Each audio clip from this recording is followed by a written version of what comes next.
दोस्तों, भारत माता की जय, वंदे मातरम। હું મુકેશ વિશ્વકર્મા પંચાલ આપની વચ્ચે આપણી ચેનલ આપણે કંઈક નવું કરીએમાં દરરોજ આવું છું, આજે પણ આવ્યો છું। વિશ્વાસઘાતથી બચવું એ આપણો મૂળ મંત્ર છે।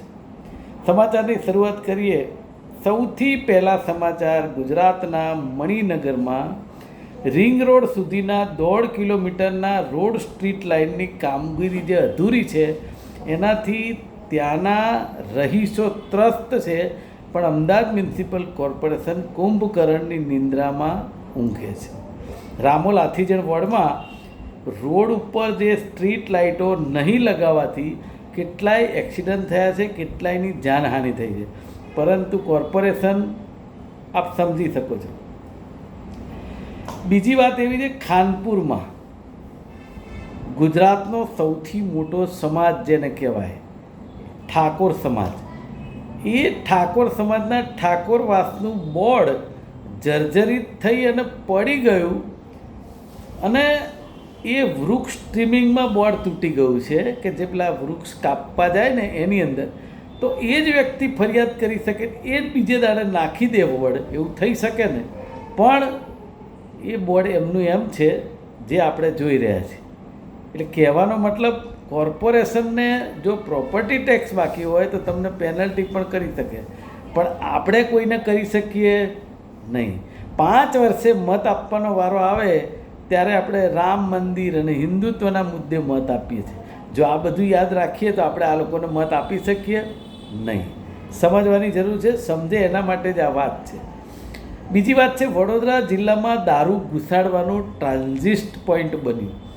શહેર જિલ્લામાં 6 મહિનામાં 21 કરોડનો દારૂ ઘૂસ્યો અને 3 પીઆઈને માત્ર સસ્પેન્ડ કરવામાં આવ્યા। હવે આ વાત ખૂબ સમજવા જેવી છે કે 6 મહિનામાં 21 કરોડનો દારૂ અને 3 પીઆઈને સસ્પેન્ડ કર્યા, તો આ ખાલી 3 પીઆઈ આ કામ કર્યું છે? બુટલેગર ક્યાં ગયા? લેવાવાળા ક્યાં ગયા? ક્યાંથી લાવ્યા? આ કોઈ ઇન્વેસ્ટિગેશન થયું નહીં। એએમસીના જમાદારને સસ્પેન્ડ કરી ગુજસી ટોકનો ગાળિયો કસાયો હતો, પણ છેલ્લે 3 પીઆઈને સસ્પેન્ડ કરી દીધા અને પોલીસ રોડ પર જતો દારૂ રનિંગ બતાવે છે।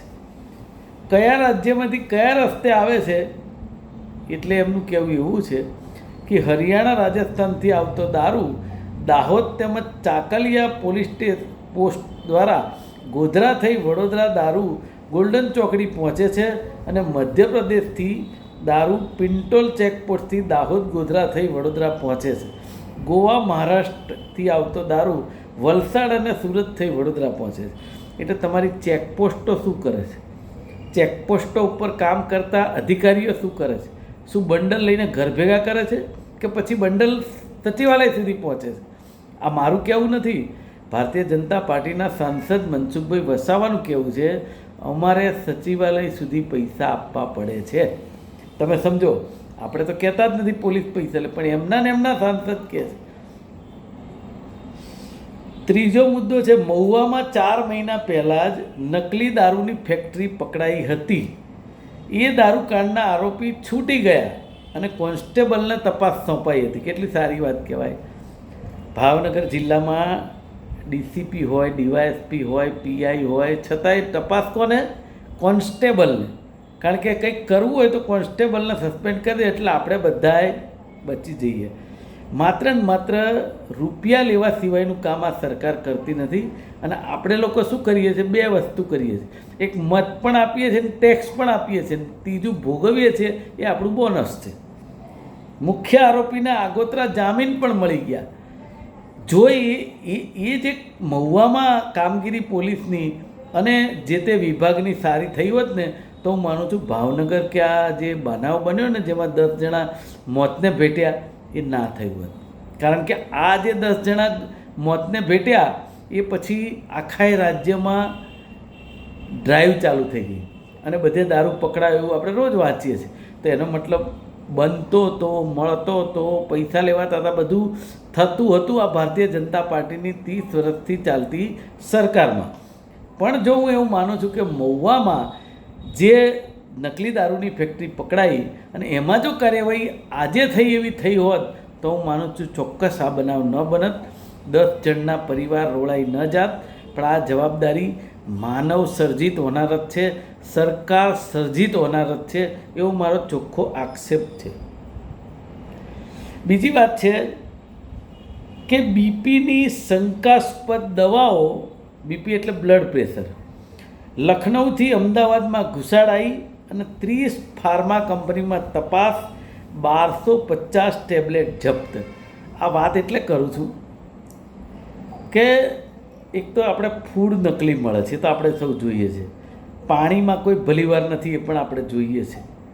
તો પછી માણસ ડૉક્ટરને ત્યાં જાય, બીપી મપાવે એટલે બીપી વધારે ઘટાડો ડૉક્ટર લખી આપે, પછી આપણે એ દવા લઈએ, અને એ દવા પણ જો નકલી હોય તો મને એમ લાગે છે એના કરતાં રામ રાજ્ય શું ખોટું હતું? આના કરતાં રાજા રજવાડા સારા હતા કે એની જે રૈયત હતી ને એને નુકસાન નહોતા પહોંચાડતા. આ એ સરકાર છે કે જે પ્રજા જે ટેક્સ આપે છે, જીએસટી આપે છે, એને નુકસાન પહોંચાડવાનું અને એની પાસેથી ટેક્સ લેવાનું. આ ક્યાંનો ન્યાય છે? અને પાછા એ જ ગુજરાતનો ગૃહમંત્રી એવું બોલે, કાયદે મેં રહોગે તો ફાયદે મેં રહોગે. આ તો સૂત્ર ઊંધું કરો, ગેરફાયદે મેં રહોગે તો ફાયદે મેં રહોગે. જે ગેરકાયદેસર કરે છે બધા ફાયદામાં જ છે, બંડલો કમાય છે રોજ અને પ્રજા ભોગવે છે.